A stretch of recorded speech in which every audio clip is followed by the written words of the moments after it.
अस्सलाम वालेकुम students, welcome to my lecture physics second year. जैसे कि आपने देखा होगा लास्ट लेक्चर्स में हम प्रैक्टिकल्स कर चुके हैं, तकरीबन 4 प्रैक्टिकल्स हम कर चुके हैं। आज एक और प्रैक्टिकल हम करते हैं फिजिक्स सेकेंड ईयर के हवाले से। वो है हमारे पास मींस मेन मकसद ये है कि इसमें यूज़ क्या कर रहे हैं। इसमें हम यूज़ कर रहे हैं पोटेंशियोमीटर। पोटेंशियोमीटर को किस तरह यूज़ करते हैं, इस प्रैक्टिकल का मेन मकसद ये है कि to determine the EMF of a cell using potentiometer, कि हम ईएमएफ मालूम करना चाहे, डिटरमाइन कर ले किस चीज़ को यूज़ करके, पोटेंशियोमीटर को यूज़ करके। ये चीज़ हम डिटेल से कर चुके हैं लेक्चर्स में। एक और चीज़ इसमें एडिशन है कि अगर हम दो ईएमएफ्स को कंपेयर कर लें, दो ईएमएफ मींस कोई सोर्स मींस कोई भी सेल, हम जो सेल यूज कर रहे हैं वो उसकी जो ईएमएफ है उस सेल की, उसको हम मालूम करते हैं पोटेंशियोमीटर के जरिए। सिंपल ये है। तो इसको आप इस अल्फाज में भी लिख सकते हैं कि to compare EMF of two cell using potentiometer means अगर दो सेल हो उसको हम पोटेंशियोमीटर के जरिए उसका ईएमएफ मालूम कर ले। अब पोटेंशियोमीटर में किस तरह मालूम करते हैं, जैसे कि हमने लास्ट लेक्चर्स लास्ट प्रैक्टिकल्स का कर चुके हैं। उसमें हम क्या यूज़ करते थे, स्केल में हम उसी वायर को फिट करते थे। उस वायर के लेंथ के जरिए, विद रिस्पेक्ट टू लेंथ, उसको लेंथ के जरिए हम उस चीज़ को मालूम करते। यहाँ पर भी उसी तरह है, जो एक पोटेंशियोमीटर होगा उस पोटेंशियोमीटर पे स्केल होगा, तो उस स्केल के जरिए विद रिस्पेक्ट टू लेंथ हम उसी की ईएमएफ मालूम कर सकते हैं। तो दो हमारे पास ईएमएफ है, उनको कंपेयर करके हम पोटेंशियोमीटर मालूम करते हैं। किस तरह मालूम करते हैं, एक बार हम एक सेल कनेक्ट करते हैं फिर दूसरा कनेक्ट करते हैं। तो इसमें किस चीज को हम देखते हैं, उसकी वैल्यू मालूम करने के लिए वो कौन सा पॉइंट है, वो पॉइंट जिस पॉइंट पे हमें बैलेंसिंग लेंथ मिले। मींस जिस पॉइंट पे बैलेंसिंग लेंथ का मतलब है जिस पॉइंट पे जो हमारे पास गैल्वानोमीटर है, जिस पॉइंट पे गैल्वानोमीटर का डिफ्लेक्शन बिल्कुल स्ट्रेट हो जाएगा, जीरो पे आएगा, जो कहते हैं बैलेंसिंग पॉइंट। उस वैल्यू को हमने नोट करना है, वही हमारे पास डिटर्मिनेशन होगा उस ईएमएफ का और उस सेल का। तो ये सिंपल हमारे पास। अब इसमें सबसे पहले एपरेटस क्या यूज करते हैं इस चीज को मालूम करने के लिए। पोटेंशियोमीटर है वो हमने यूज करना है, गैल्वानोमीटर है वो हम यूज कर रहे हैं। पोटेंशियोमीटर की यूज कर रहे हैं क्योंकि इसी से ही तो हम ईएमएफ ऑफ अ सेल मालूम करना चाह रहे हैं। गैल्वानोमीटर क्यों यूज कर रहे हैं, गैल्वानोमीटर ही इसको डिटेक्ट करके देगा जो ईएमएफ हम मालूम करने चाह रहे हैं। अब हम जो कंपेयर कर रहे हैं ईएमएफ ऑफ टू सेल्स, दो सेल्स का ईएमएफ, दो सेल हम कौन कौन से यूज कर रहे हैं, एक हम लेलेंकी सेल यूज कर रहे हैं और एक हम डैनियल सेल यूज कर रहे हैं। हर सेल को एक बार एक सेल को हमने कनेक्ट कराना है, फिर दूसरे को कनेक्ट कराना है। किस चीज के जरिए हम कनेक्ट कराते हैं, हम उसे स्विच के जरिए कनेक्ट कराते हैं, की के जरिए कनेक्ट करते हैं। तो हमें की जरूरत है, एक है वन वे की और एक है टू वे की। वन वे की मींस एक ही सेल का कनेक्ट होना, टू वे की में मींस दोनों का कनेक्ट होना या आपस में सर्किट का कनेक्ट होना। एक है रियोस्टेट हम की यूज करते हैं, हम प्रैक्टिकल्स में करते आ रहे हैं कि इससे हम इनकी रेजिस्टेंस की वैल्यू को वेरी करते जाते हैं, चेंज करते जाते हैं, पोटेंशियल डिफरेंस की वैल्यू वेरी करते जाते हैं। उसके साथ हमें डिटर्मिनेशन मिलेगी इस सेल की ईएमएफ की।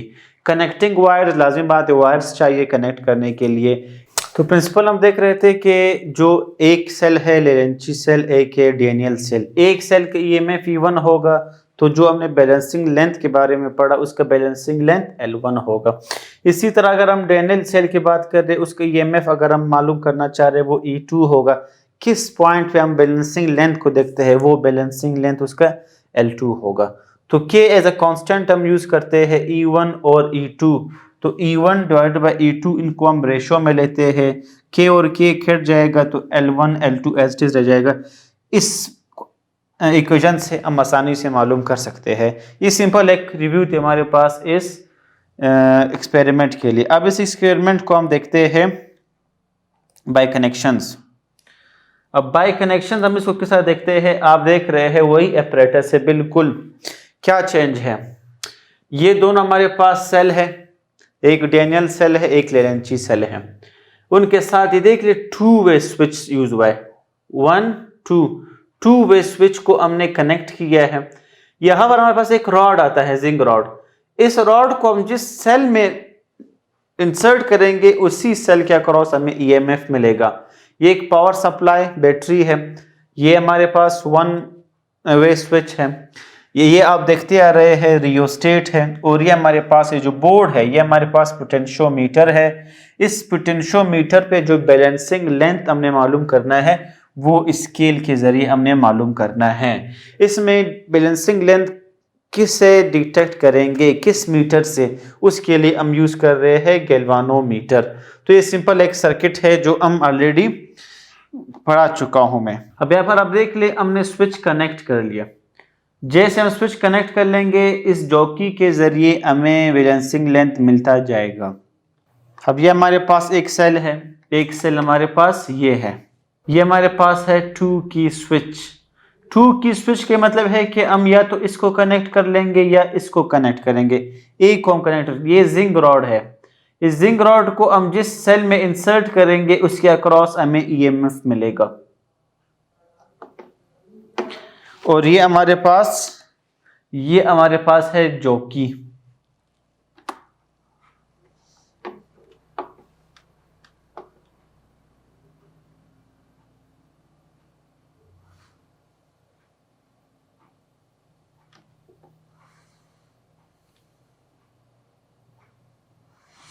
ये हमारे पास सारे कनेक्शन देखिए कि किस तरह हमने इसको कनेक्ट किया है।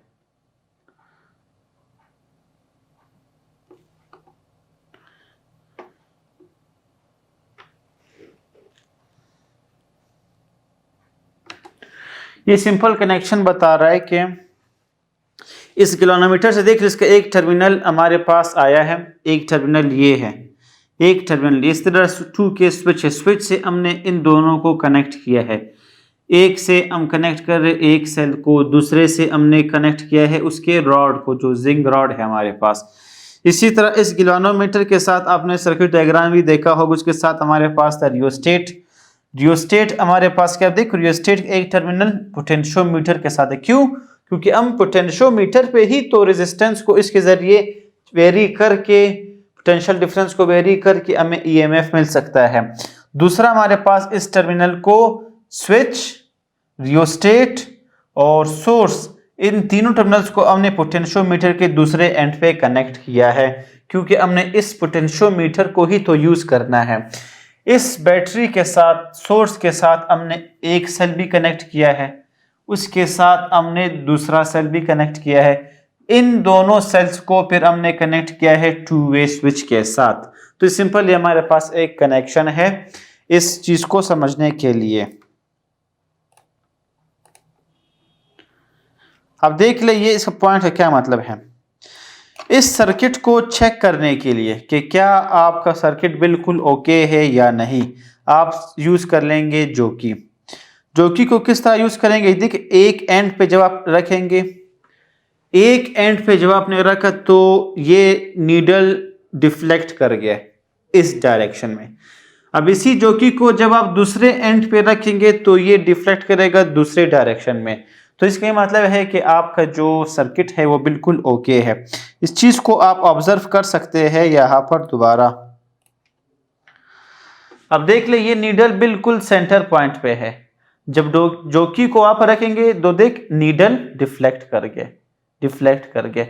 अब जब इसको दूसरे एंड पे रखेंगे तो देखिए इस तरफ डिफ्लेक्शन कर रहा है, इस तरफ मींस दोनों तरफ डिफ्लेक्शन हो सकते हैं और रहे हैं दोनों साइड से।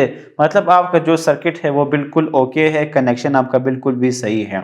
अब हम देखते हैं इसमें मेजरमेंट किस तरह करते हैं। मेजरमेंट के लिए आप देख ले, अब हमने एक सेल कनेक्ट किया है। कौन सा सेल कनेक्ट किया है, अब अभी आप देख ले, इस साइड को देख, इस साइड हमने की इंसर्ट की है तो ये सेल हमने कनेक्ट किया है, ये सेल हम कनेक्ट कर चुके हैं। तो इसके लिए अभी हम ये जिंक रॉड जो है वो इसमें इंसर्ट करेंगे, जिसके रिएक्शन से फिर हमें ईएमएफ मिलेगा और हम उससे बैलेंसिंग लेंथ मालूम कर सकते हैं। ये जो कि हमारे पास, ये देख लो हर वायर पे जो कि हम चेक करते जा रहे हैं, ये हर वायर पे डिफ्लेक्शन करता जाएगा। एक ऐसा पॉइंट होगा वायर में जिसमें वो हमें बैलेंसिंग लेंथ मिलेगा, वो हमने नोट करना होगा। देखिए हर पॉइंट पे ये हमारे पास डिफ्लेक्ट होता जा रहा है, हर पॉइंट पे ये डिफ्लेक्ट हो रहा है।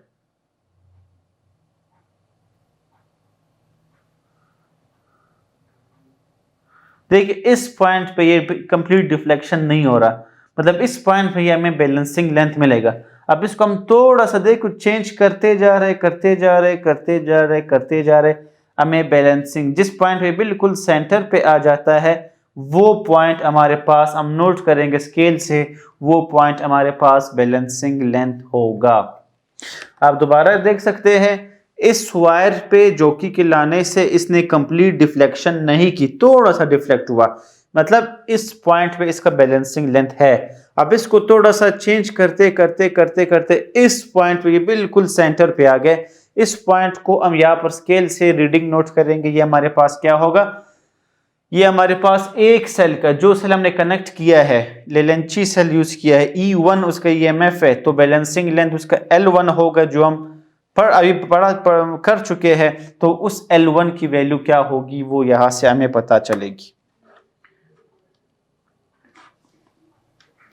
ये पॉइंट हमने नोट करना है स्केल से, जिस पॉइंट पे हमें बिल्कुल ओके दे रहा है।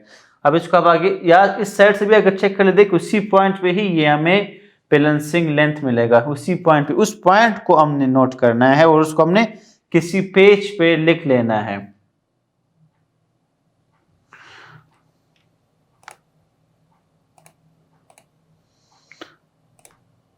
ये रीडिंग हमने नोट करनी है स्केल से। हम इसको अब देख ले, अब टू वे स्विच में हमने दूसरा पॉइंट में की इंसर्ट किया। अब इसका ये मतलब है कि अब दूसरा सेल कनेक्ट, पहले एक सेल कनेक्टेड था, अब ये वाला सेल इसमें कनेक्ट होगा। अब इसी जिंक रॉड को हम इसमें इंसर्ट करेंगे, तो जो रिएक्शन होगा उससे भी हमें आंसर मिलेगा। अब उसी तरह जैसे कि इस सेल के लिए हमने हर वायर पर जोकी को यूज करके डिफ्लेक्शन देखा और एक वायर पे हमें बैलेंसिंग लेंथ मिला। अब जब हमने ये सेल कनेक्ट किया है, अब इस सेल में भी हम हर वायर को चेक करके बैलेंसिंग लेंथ, अब ये दूसरा सेल है, डेनियल सेल है, डेनियल सेल के लिए ई को हमने E2 कहा, उसके बैलेंसिंग लेंथ को हमने L2 कहा, तो उसका बैलेंसिंग लेंथ क्या होगा वो हमने अभी देखना है। यूज करेंगे जोकी की मदद से। अब जोकी को देख, जोकी को हमने ऑलरेडी हम कनेक्ट कर चुके हैं इसको गैल्वानोमीटर के साथ। अब इसको उसी तरह हम हर एक वायर के साथ इसको कनेक्ट करेंगे। हर वायर में देखिए डिफ्लेक्शन कर रहा है, कंप्लीट डिफ्लेक्शन कर रहा है हर वायर पर, ये हर वायर पे ये कंप्लीट डिफ्लेक्शन कर रहा है।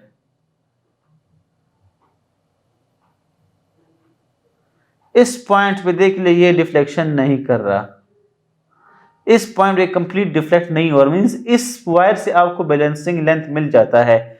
जिस पॉइंट पे ये नीडल बिल्कुल सेंटर में रहा है उस पॉइंट को हमने स्केल से नोट करना है, उस रीडिंग को, वो हमारे पास L2 होगा। डेनियल सेल का जो बैलेंसिंग लेंथ होगा वो इस स्केल से हमें मिलेगा। इस पॉइंट पे जो स्केल पे जो रीडिंग होगी वो हमने नोट करनी है। अब देख ले यहां पर हमारे पास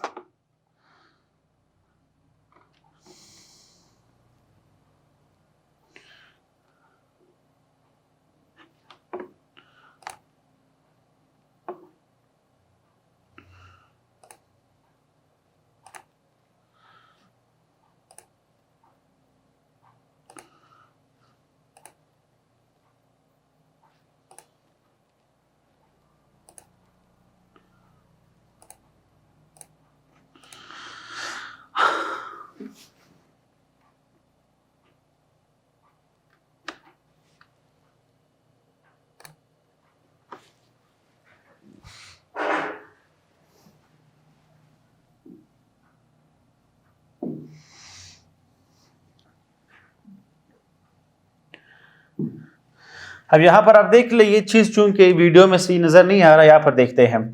हमने एक बैलेंसिंग लेंथ देखा L1 के लिए, एक बैलेंसिंग लेंथ हमने देखा L2 के लिए। मतलब E1 का मतलब है जो सेल 1 का जो EMF E1 था, लेलेंकी सेल। L2 का मतलब है जो डेनियल सेल है E2, उसका जो बैलेंसिंग लेंथ है। L1 को जब हमने स्केल से नोट किया तो हमारे पास L1 की वैल्यू स्केल पे थी 860 सेंटीमीटर। जब L2 की वैल्यू हमने देखी तो हमें L2 पे मींस दूसरे डेनियल सेल पे जो बैलेंसिंग लेंथ अभी मिल रही थी वो किस पॉइंट पे मिल रही थी, वो हमें 740 सेंटीमीटर पे हमें वो लेंथ मिल रही थी। और हमने प्रैक्टिकल के स्टार्ट में ही कर चुके हैं कि इसको हम किस तरह मालूम करते हैं। हमारे पास फार्मूला क्या था, E1 upon E2 is equal to L1 upon L2। तो इससे हमें इन दोनों को कंपेयर कैसे करना है। L1 हमारे पास है 860, L2 हमारे पास है 740, इनको हमने डिवाइड करना है। जब इसको हम डिवाइड करेंगे तो 1.16 हमारे पास हमें आंसर मिलता है। 1.16 हमारे पास, इसको कंपेयर करके हमें 1.16 इसका जो कंपैरिजन है EMF का, वो हमें ये 1.16 मिलेगा। ये हमारे पास इन दोनों को का जो EMF है वो हमारे पास 1.16 है। अगर हम ये देखें कि जो पहला है लेलेंची सेल, उसका जो EMF है वो किस रेंज में है, उसका जो EMF है वो 1.5 वोल्ट में होता है। इसी तरह अगर हम डेनियल सेल की जो रेंज है, जो EMF है, डेनियल सेल का जो हमारे पास EMF है वो है 1.1 वोल्ट। इसी तरह इन दोनों का E1 अपॉन E2, इन दोनों का अगर हम डिफरेंस निकाले 1.5 डिवाइडेड बाय 1.1 तो ये आंसर हमारे पास आता है 1.13 और हमें आंसर मिल रहा है यहाँ पर 1.16। ये हमारे पास है 1.3 हमारे पास आंसर होगा। तो इसमें कितना डिफरेंस है, ये 1.1 में है, ये 1.3 में है, ये इससे ज्यादा है, ये थोड़ा सा कम है। क्यों? क्योंकि थोड़ा सा तो वोल्टेज ड्रॉप हमारे पास होता है। तो ये हमारे पास एक पॉइंट पे हमें इस तरह L1 L2 फिर इनका डिफरेंस, इनका रेशियो हमारे पास 1.16 मिला। ये कैसे हुआ? ये इस तरह हुआ कि हमने स्टार्ट में रियोस्टेट को एक ही पॉइंट पे सेलेक्ट किया था। हमने स्टार्ट में रियोस्टेट को एक ही पॉइंट पे रखा था। अब उस रियोस्टेट का जो स्लाइडिंग कांटेक्ट है उसको हम जैसे ही चेंज करते जाएंगे तो फिर हर वायर पे अलग अलग पॉइंट पे हमें, जैसे कि अभी इसको हमने एक पॉइंट पे रखा है, आप यहां पर आप देख सकते हैं। अब देख लिए, पहले इस पॉइंट पे हमने इसको रखा था, रियोस्टेट को इस पॉइंट पे रखा था, तो एक वायर पे इसने बैलेंसिंग लेंथ बताया L1, फिर दूसरा सेल को हमने कनेक्ट किया किसी और वायर पे, पोटेंशियोमीटर पे इसने हमें बैलेंसिंग लेंथ बताया था, जैसे कि 740 हमारे पास आंसर आया था, एक सेल का 860 आया था। अब इस वैल्यू को हम किस तरह चेंज करेंगे डिफरेंट रीडिंग्स के लिए। फॉर डिफरेंट रीडिंग्स हम रियोस्टेट को चेंज करते हैं, स्लाइडिंग कांटेक्ट को अब हम आगे ले आएंगे तो इसकी वैल्यू में चेंज आएगा, वेरिएबल होगा, वेरी करेगा। इसका मतलब ही यही है कि रेजिस्टेंस का चेंज करना, पोटेंशियल डिफरेंस का चेंज करना वो रियोस्टेट का काम है। तो इस स्लाइडिंग कांटेक्ट को भी जब जैसे थोड़ा आगे लाएंगे फिर उसी तरह वही सेटअप हम रिपीट करेंगे। फिर एक सेल को कनेक्ट करेंगे जो कि से एक लाइन पे किसी भी एक वायर पे हमें बैलेंसिंग लेंथ मिलेगा। फिर हम दूसरा सेल कनेक्ट करेंगे डेनियल सेल, फिर उसी जोकी के मदद से हमें किसी भी एक लाइन पे हमें लेंथ मिलेगा। फिर हम L1 डिवाइडेड बाय L2 करेंगे, फिर हम रियोस्टेट को थोड़ा और आगे करेंगे, फिर हमें थर्ड रीडिंग मिलेगी हर सेल के लिए, फिर और आगे करेंगे फोर्थ रीडिंग मिलेगी हर सेल के लिए। तो इस तरह एक्सपेरिमेंट हमारा कंटिन्यू रहेगा। तो ये एक्सपेरिमेंट का मकसद ही हमारे पास ये। अब देख ले, हम इस रियोस्टेट को थोड़ा सा इसमें वैल्यूज को चेंज कर रहे हैं, वेरी कर रहे हैं, रेजिस्टेंस को चेंज कर रहे हैं। थोड़ा सा हमने चेंज किया और चेंज करेंगे, जितना आप इसको चेंज करते जाएंगे ये हमें अलग अलग रीडिंग्स मिलती जाएंगी। अब स्लाइडिंग कंटेक्ट को हम बिल्कुल एक और साइड पे ले आए। अब इसी से आप क्या कर ले, स्विच को कनेक्ट करके आप रीडिंग्स देख सकते हैं। इसी तरह चेंज करते हुए आप देख रहे होंगे, पहले हमने जो रीडिंग की थी, हमें L1 मींस एक सेल के लिए 860 मिला था, डेनियल सेल के लिए 740, इन दोनों को डिवाइड किया था 1.16। फिर हमने क्या किया, फिर दूसरा रीडिंग रियोस्टेट में चेंज लाना, तो L1 के लिए 880 पे हमें बैलेंसिंग पॉइंट मिला, डेनियल के लिए 746 पे बैलेंसिंग पॉइंट मिला। फिर इन दोनों को डिवाइड करना है तो फिर ये हमारे पास आएगा। फिर थर्ड रीडिंग मिलेगी, फिर उनको डिवाइड करना है, फोर्थ रीडिंग उनको डिवाइड करना है, फिफ्थ रीडिंग उन दोनों को डिवाइड करना है।